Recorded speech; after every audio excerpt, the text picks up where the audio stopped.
Salut à toi, merci si tu es là aujourd'hui et que du coup tu es curieux à mieux apprendre à te connaître pour les générations futures. Une des choses que je peux te dire, c'est qu'on répète les mêmes schémas inconscients de nos parents et des générations d'avant de manière répétitive si on ne fait pas de travail sur nous et si on ne cherche pas les réponses. Si tu l'apprends aujourd'hui, c'est soit que tu es passé déjà par quelque chose de difficile et que dans la souffrance, tu t'es remis et tu te poses des questions, et je t'encourage du coup à vraiment passer sur ce quiz. Je te parle des pyramides de l'importance de soi, je te parle des blessures, des masques qu'on peut mettre dans un couple juste parce que ça touche une part de nous, de l'enfance qui n'est pas encore résolue et du coup qui se travaille. Et je te parle aussi des langages d'amour pour mieux comprendre ton partenaire et toi-même. Je te parle des valeurs, je te parle de la vision. Et ça, c'est tous des exercices qui sont simples à effectuer et qui sont là pour toi déjà, même si tu es célibataire, fais-les tout seul déjà ou toute seule. Et aussi si tu es en couple, pour renforcer tes liens avec cette personne, apprendre à mieux la connaître, apprendre qui elle est vraiment et dans quel environnement elle a évolué. On voit tous la vie d'après nos propres lentilles, on va dire. Et le problème, c'est que des fois, il faut que quelqu'un vienne nous prendre nos lunettes pour les nettoyer, pour qu'ils puissent revoir plus clair et qu'ils sachent que la manière qu'ils voyaient la vie, c'est peut-être pas la vraie manière et que c'est une question de perspective. Et que de la manière que vous allez vouloir créer une fondation pour votre couple, pour vous en tant qu'individu et pour les générations futures, ça se base sur la communication. Et ça, c'est des qualités qui s'apprennent, c'est des compétences qui s'apprennent et on ne nous apprend généralement pas.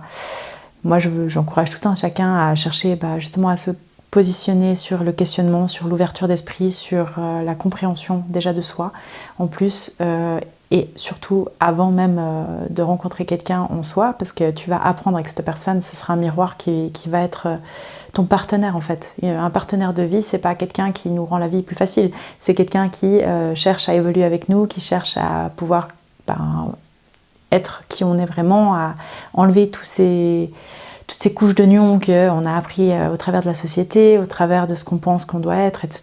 Et comprendre, tu n'es pas ton environnement, toi, qui es-tu dans ton essence? Et est-ce que cette personne-là me plaît aussi? Parce que plus tu vas avancer dans ton couple, plus tu vas réapprendre à connaître ton partenaire ou ta partenaire. Et ça, c'est logique. Et en fait, le but, c'est de construire ensemble quelque chose de fort. Et pour construire quelque chose de fort, il faut montrer dans des bonnes fondations. Et les fondations, c'est vos valeurs, c'est qui vous êtes vraiment au fond de vous et de pouvoir le partager. Beaucoup de gens n'arrivent pas à partager qui sont vraiment au fond d'eux parce que pour eux, c'est logique. Et vu que toi, c'est logique, tu penses que l'autre pense comme toi. Mais en fait, c'est pas vrai. Tu es un individu qui est né sur Terre dans un environnement complètement différent qu'une autre personne et vous allez devoir communiquer pour comprendre, pour mieux vous accepter, vous adapter aussi et aller dans la compréhension et chercher à construire ensemble, du coup main dans la main dans une même direction et pas oublier qu'un couple, le but c'est d'être une team. C'est vraiment le combo, la dream team la plus exceptionnelle du monde si on le fait correctement et pour ça il faut pouvoir être compatible et la compatibilité en fait c'est quelque chose qui se cherche. Ça veut dire que vous avez beau aimer quelqu'un, vous avez beau avoir tout juste sur le papier, des fois il y a des choses qui ne sont pas compatibles.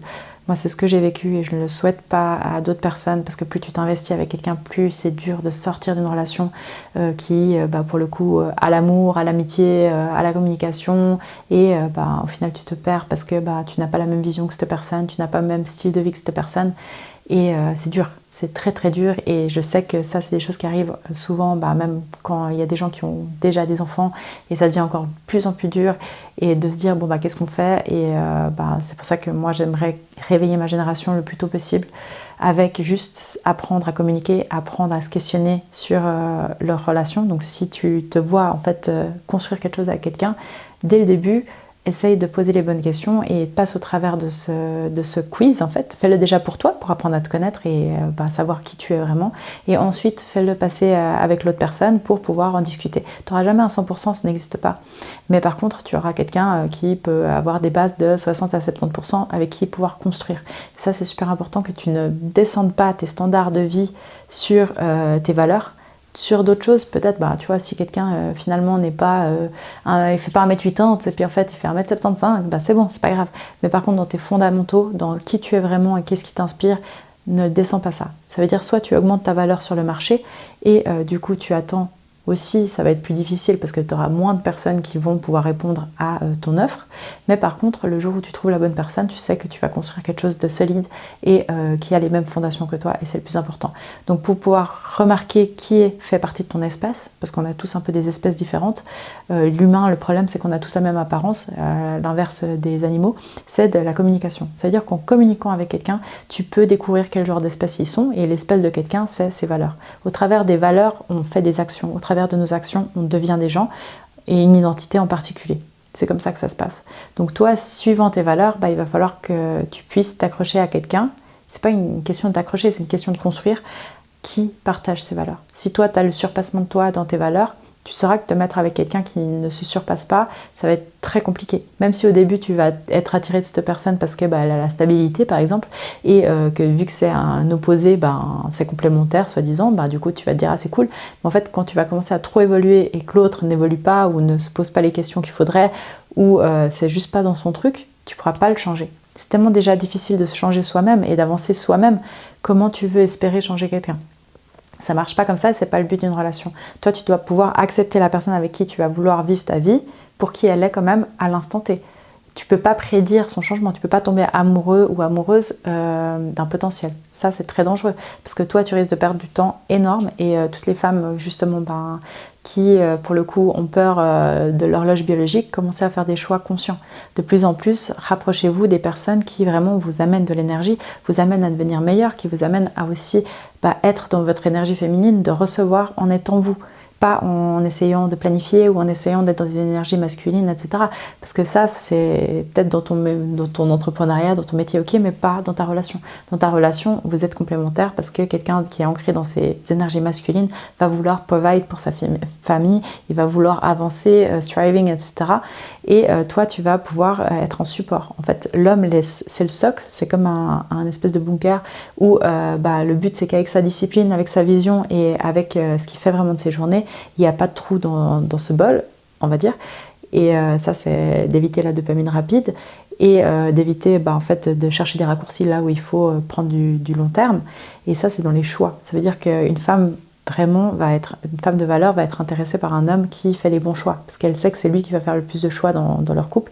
Et elle a envie d'avoir quelqu'un de stable sur qui aussi s'épauler et compter. Et la femme, de nature, est une force de la nature. Ça veut dire qu'on multiplie les choses qu'on nous donne. Donc plus on va avoir un socle solide, plus on va pouvoir le propulser. Ça veut dire que plus on sera apte à être dans nos énergies féminines et à être nous-mêmes et à materner les choses qui sont autour de nous dans le sens de les faire grandir. Ça veut dire que tu donnes un appartement, une maison à une femme, elle va t'en faire un foyer. Tu donnes un spermatozoïde à une femme, elle va t'en faire un enfant, etc. On a une force motrice de la nature à faire les choses plus grandes. Donc ça, c'est vraiment se concentrer aussi sur sa mission de vie. Pourquoi en fait moi je vous fais ces questionnaires et que je vous pose autant de questions, etc. que généralement les gens ne se posent pas à l'heure actuelle, c'est que sans vision, vous n'allez nulle part. Le peuple périt sans vision. Et en fait, dans tes visions à toi, il faut que tu saches ce que c'est qu'un couple sain et durable pour pouvoir l'attirer dans ta vie. Tu dois croire en fait que ça existe. Tu dois croire qu'une personne bien est là pour toi. Et plus tu vas devenir cette personne bien, plus tu vas incarner tes valeurs, plus tu auras la probabilité de rencontrer cette personne. Pas parce que tu vas rester chez toi comme ça en attendant et en faisant tes petits quiz. Non, parce que une fois que tu seras dehors, une fois que tu seras entouré des gens, en fait tes fréquences sont plus élevées et tu vas attirer ces personnes en étant toi et en étant conscient de qui tu es et des énergies que tu apportes. Donc ça, c'est super important. Et un autre point aussi que je voulais vous dire, c'est que l'amour ne suffit pas. Sur le long terme, on nous fait croire dans les films qu'il faut qu'il y ait des papillons, etc. Mais en fait, l'amour, ça suffit vraiment pas. La compatibilité, c'est ce qui fait qu'un couple dure sur le long terme et vos projets communs. Ça veut dire que, en fait, il faut toujours construire ensemble. La plupart des gens, ils vont se mettre ensemble pour avoir des enfants, donc par des projets, mais sauf qu'une fois que les enfants sont plus là, il n'y a plus rien parce qu'ils n'ont pas privilégié le couple, ils n'ont pas privilégié l'individu et chaque individu est venu sur Terre pour trouver sa propre mission de vie. Et cette propre mission de vie, ne l'oubliez pas dans votre couple. Ça veut dire qu'en fait, c'est une responsabilité individuelle de suivre sa voie. Et en suivant ta voie, il faut trouver quelqu'un qui va dans la même direction. Dans le sens que c'est quelqu'un avec qui c'est complémentaire et vous pouvez vous donner main dans la main, aller dans une direction qui est la vôtre. Et cette direction-là, c'est ce que vous allez construire et c'est ce qui va être beau et c'est ce qui va faire que votre partenaire de vie va devenir un 100%, même s'il est parti à 60-70% sur les bases. Et c'est normal parce que la personne avec qui tu vas construire, c'est ta réalité qui se crée avec elle. Et le fait de construire, le fait d'avoir des projets, le fait d'ensemble voir l'avenir ensemble et de faire en sorte sur vos actes d'y aller, c'est ça qui va créer un couple. Ce n'est pas juste le fait de s'aimer, de passer des bons moments et c'est tout. Non, il y aura des hauts, des bas, il y aura de tout. Mais en fait, c'est est-ce que tu arrives déjà à te faire confiance à toi?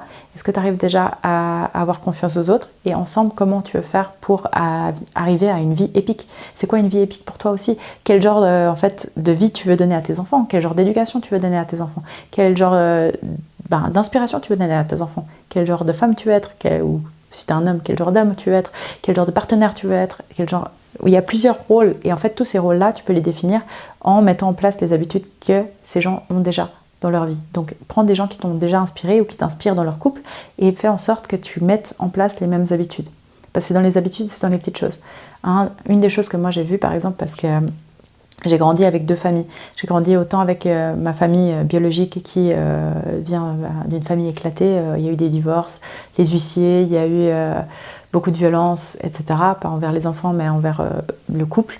Et j'ai eu ce sentiment de jamais me sentir en sécurité. Et ça, j'ai dû grandir avec. Et c'est pour ça que je vous parle beaucoup de traumatisme, je vous parle beaucoup de développement personnel, etc. C'est que vous pouvez guérir. Vous pouvez vraiment évoluer et vous pouvez ne pas répertorier ça à vos enfants. Mais il faut en prendre conscience, il faut travailler dessus, il faut comprendre que c'est des blessures d'enfance et il faut les travailler parce que à chaque fois que les mêmes schémas vont revenir, ça va vous toucher différemment qu'une personne qui n'aurait pas eu ces traumatismes. Et ça, il faut en être conscient. Et ça, il faut pouvoir en discuter avec votre partenaire parce que sinon, il ne va pas comprendre pourquoi quand il y a une dispute ou bien quand il y a un conflit, vous allez partir. Mais parce que vous allez partir parce que c'est plus fort que vous, parce que vous ne voulez pas vivre de conflit, vous ne voulez pas vivre d'engueulade, etc. Et une fois que vous arrivez à mettre des mots dessus, c'est beaucoup plus facile aussi de communiquer et de faire comprendre à l'autre personne votre point de vue. Si vous n'arrivez pas à le faire comprendre et qu'il y a du manque d'empathie en fait dans votre couple, ça va être très très difficile de poursuivre de manière saine et durable. Et c'est ce qui se passe dans la majorité des couples. La plupart des couples n'osent pas avoir les discussions difficiles. Et quand tu n'oses pas avoir les discussions difficiles, en fait, tu ne te rends pas la vie facile sur le long terme. Un couple, c'est 2 personnes qui s'unissent.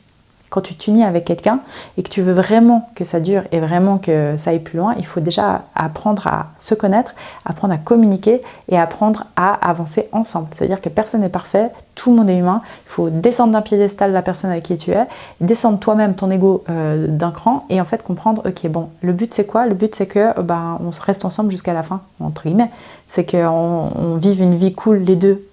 Et qu'on puisse s'épanouir les deux. C'est pas que je t'emprisonne, c'est pas que tu te sens pas à ta place ici, c'est pas que tu puisses pas communiquer, c'est pas que tu puisses pas avoir l'amour que tu as besoin dans ta vie, mais communiquer en fait ces choses. Communiquer, les 5 langages d'amour que je vous donne aussi dans ce quiz-là, c'est important de les connaître. Si l'autre personne, quand vous lui communiquez votre langage d'amour, c'est pas le même, parce que vous, c'est rendre service, et elle, c'est les câlins et les moments, et puis toi, tu passes ton temps à jardiner pour lui rendre service parce que tu l'aimes, puis elle te regarde en mode, il me fait jamais de câlins, puis au final, ça, c'est des incompréhensions de couple. Et ça, c'est très important d'apprendre. Ça s'apprend. En fait, être en couple, ça s'apprend. Faire de l'argent, ça s'apprend. Tout s'apprend. Être soi-même, ça s'apprend aussi. Et je vous le souhaite. Dans le sens, n'ayez pas peur de faire des essais, de vous améliorer et de chercher la progression. Ça ne sera jamais parfait tout de suite. C'est pas possible. Dans le sens qu'il y a toujours des choses à apprendre, à ajuster, à moduler. Et ça, prenez-le dans le sens avec une âme d'enfant joyeuse et qui a envie d'apprendre de manière constructive. Donc voyez ça comme un terrain de jeu et pas comme des obligations ou quoi. Le but c'est d'apprendre à connaître ton partenaire et si c'est pas le bon partenaire, autant que tu le saches tout de suite et que vous puissiez vous séparer au plus tôt possible, pas que vous attendiez d'avoir des enfants pour comprendre qu'en fait vous étiez absolument pas fait l'un pour l'autre. Donc voilà, j'espère que ça t'aide en tout cas. Sache que j'ai mis du cœur, ça m'a pris du temps à le sortir parce que c'est des sujets qui me touchent vraiment à cœur en tout cas. Si tu me connais pas, moi c'est Sarah Joy, j'ai un master en résolution de conflits et médiation, un bachelor aussi en économie. J'ai 2 socles assez distincts. Pourquoi? Parce que je viens d'une famille pauvre et d'une famille conflictuelle et je pense que c'était inconsciemment 2 choses que je voulais résoudre comme énigme et pour le coup ça a toujours été des sujets qui m'ont super intéressée et c'est des choses qui s'apprennent. Donc voilà, j'espère pouvoir te donner un maximum d'insight, un maximum de questionnements que tu peux te poser à toi, à ton couple, à la personne avec qui tu vas vouloir vivre une vie épique et un couple épanoui et un couple heureux et pouvoir justement avoir un socle familial bien plus sain pour tes enfants Et sache que des difficiles, c'est normal, mais après, il faut tous, on choisit tous notre difficile, et je te souhaite de vraiment partir sur des bonnes bases avec une bonne personne qui sera vraiment là pour toi en tant que toi et pas quelqu'un que tu penses que tu dois être. Parce que du coup, c'est pas le but d'une vie. Le but, c'est quand même de t'épanouir dans qui tu es et d'atteindre ton estime de toi et ta mission de vie, de vraiment en fait grandir en tant que personne et comprendre que l'amour propre, c'est super important. Comprendre qu'en t'aimant, tu aimeras l'autre personne aussi et que c'est comme ça qu'on devrait aimer. C'est pas chercher une moitié, c'est vraiment ok, moi en tant que personne entière, trouver quelqu'un de personne entière et à deux construire une fondation pour une famille heureuse. Et c'est comme ça que je le vois. Donc voilà, tu as le quiz qui est gratuit, tu peux le télécharger sans autre. Je t'ai fait toute une formation aussi sur la quête de relation à soi-même, quête de relation durable. Je te parle des traumatismes un peu plus loin. Je te parle aussi de questionnements que tu devrais avoir à toi, de sphère de conscience aussi, parce que c'est bien joli de comprendre qu'on a des traumatismes, mais souvent on n'en a pas conscience, parce que c'est des choses qu'on répète de manière inconsciente. Et j'espère que ça va vraiment t'aider à avoir un bon socle pour continuer ta vie sur la bonne route, à te remettre en question si tu as besoin de te remettre en question, et à aussi t'accepter pour qui tu es, et puis pas pour ce que tu voudrais que les autres te voient, ou ton environnement pense que tu dois être. C'est le plus important pour moi, parce qu'une vie réussie, c'est une vie en étant toi. Et c'est la seule manière en fait de vraiment être heureux, épanoui et en paix. Si les choix dans ta vie ne t'apportent pas de la paix et de la joie, généralement c'est que c'est mauvais. Et ça, on n'arrive pas à le comprendre tant qu'on reste dans la peur. Donc tant qu'on reste dans des schémas de peur, c'est difficile de voir plus loin. C'est comme si on avait un peu un socle, un mur vraiment qui nous pèse dessus. Mais ce mur-là, sache qu'il est juste mental et que c'est à toi d'avoir le courage d'aller chercher plus loin. C'est à toi en fait d'aller percer l'abcès, c'est à toi d'aller briser ces chaînes intergénérationnelles et de t'informer, et puis d'apprendre, de pardonner, d'avancer pas à pas dans la bonne direction, et aussi avoir une vision claire de où tu veux aller. Ce n'est pas parce que dans ton passé tu ne l'as pas eu que tu ne peux pas le créer. Donc ça, voilà, je te le souhaite de tout cœur et je te dis à bientôt.